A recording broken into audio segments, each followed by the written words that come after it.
Russia ইউক্রেনের চলমান যুদ্ধক্ষেত্রের অনিশ্চয়তার মাঝে এখন কিয়েভের জন্য সবচেয়ে বড় প্রশ্ন নিরাপত্তা নিশ্চয়তা। সেই প্রেক্ষাপটেই যুক্তরাষ্ট্র ও ইউরোপীয় নেতাদের সঙ্গে বৈঠকের পর প্রেসিডেন্ট ভলোদিমির জেলেনস্কি জানালেন, আগামী 10 দিনের মধ্যেই কিয়েভের নিরাপত্তা নিশ্চয়তা বিষয়ে অগ্রগতি হবে।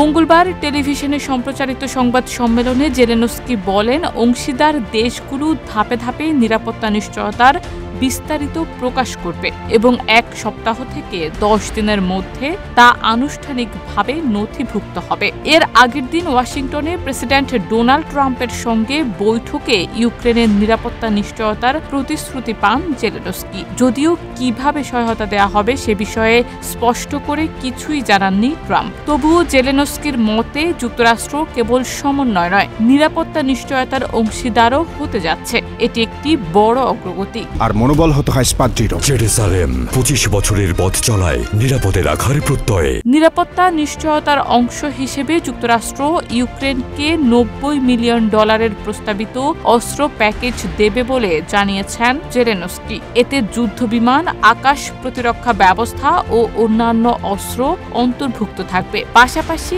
ইউক্রেনের রপ্তানি কার্যক্রম শুরু হলে যুক্তরাষ্ট্র দেশটির ড্রোনও কিনবে বলে উল্লেখ করেন তিনি। জেলেনস্কি আরও জানান, রাশিয়ার সঙ্গে শান্তি প্রক্রিয়ার অংশ হিসেবে যে কোনো আকারে আলোচনায় বসতে প্রস্তুত ইউক্রেন। তবে ভূখণ্ড সংক্রান্ত সমঝোতা কেবল তার ও প্রেসিডেন্ট ভ্লাদিমির পুতিনের সরাসরি আলোচনার মাধ্যমেই হবে। এদিকে বৈঠকের মধ্যে রুশ প্রেসিডেন্ট পুতিনকে ফোন করে কথা বলেছেন ট্রাম্প এবং পুতিন ও জেলেনস্কির মধ্যে বৈঠকের প্রস্তুতি চলছে বলেও জানান তিনি। তার কয়েকদিন আগেই পুতিনের সাথেও বৈঠক করেন ট্রাম্প। কয়েক ঘন্টা স্থায়ী সেই বৈঠককে ইতিবাচক হিসেবে অভিহিত করেছিলেন ট্রাম্প। শারমিন নিশু, ঢাকা পোস্ট।